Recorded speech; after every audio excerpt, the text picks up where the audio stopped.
Schizophrenia is an illness. It's a psychotic mental illness. It affects approximately 1% of the population. It starts early in life. It has often a chronic downhill course. They more feel cut off from the world because somebody is persecuting them, somebody has poisoned their food, or very commonly there's a voice or a series of voices that is going on in their head all day long, all night long, or just intermittently, saying dreadful things to them, that that they're being poisoned and that they deserve to be poisoned, or so on and so forth. They can't feel that they can relate to any other human being, so they feel socially isolated, alienated, and in a world that is out to get them. One of the things about schizophrenia is that people might have a difficulty determining what's real and what's not real, because they can hear voices. They call them auditory hallucinations, another term for it. But it's pretty horrible. They hear voices and it sounds as if someone is actually speaking to them.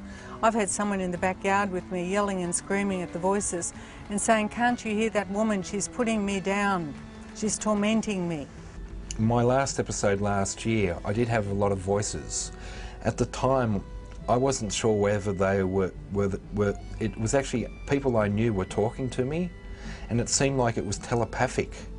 But because I was in hospital, I couldn't verify whether these people were actually talking to me telepathically or that this was voices. So I was unsure whether this was true or untrue.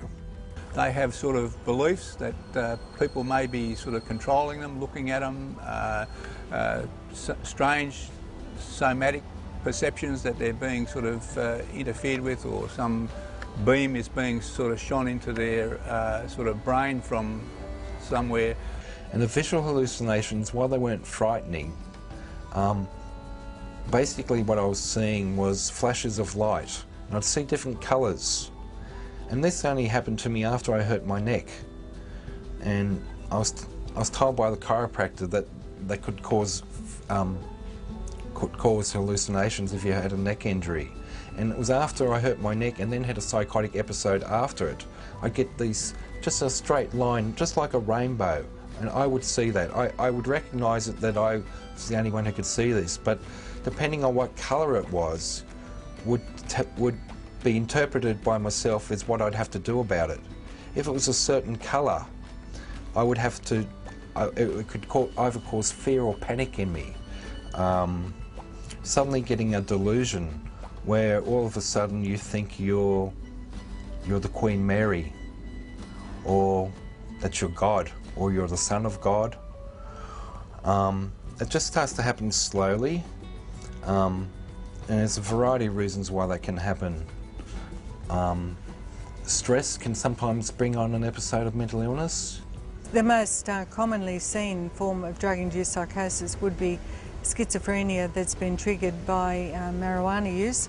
The subtle symptoms could be ideas of reference, what's known as ideas of reference, where you think the TV or radio has a special message for you. And with psychosis, it is so personal that you're watching the TV and you're thinking the TV is actually it's a special program just for you. It really alters your perception of the way the world operates. Schizophrenia is not about split personality, but what is actually split is the sort of functions internally, the ability to sort of think and to perceive things. Supposedly, one of the theories about a psychotic illness is that it's a chemical imbalance of chemicals in the brain such as serotonin and dopamine, and that's what causes what's known as the positive symptoms, the hallucinations, the voices, the ideas of reference, the delusions, the paranoia. It's very difficult. Schizophrenia is probably the most destructive disease there is. It wrecks them. It develops in their early adulthood, just when they're forming relationships, getting into jobs, starting a career, studying, and it wrecks the whole lot. A psychotic illness can be very terrifying for people.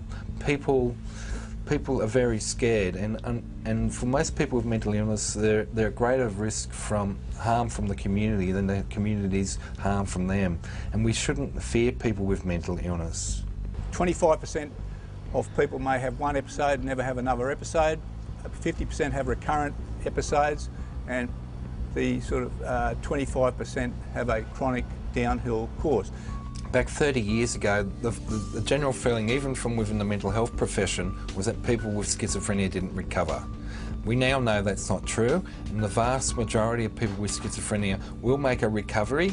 Some people will make a full recovery, other people will make a partial recovery. 1% of the population, 1 in 100, suffer from schizophrenia. I think for any person, whether they've got a mental illness or not, having those solid relationships with friendships with people are integral to your own mental health and well-being.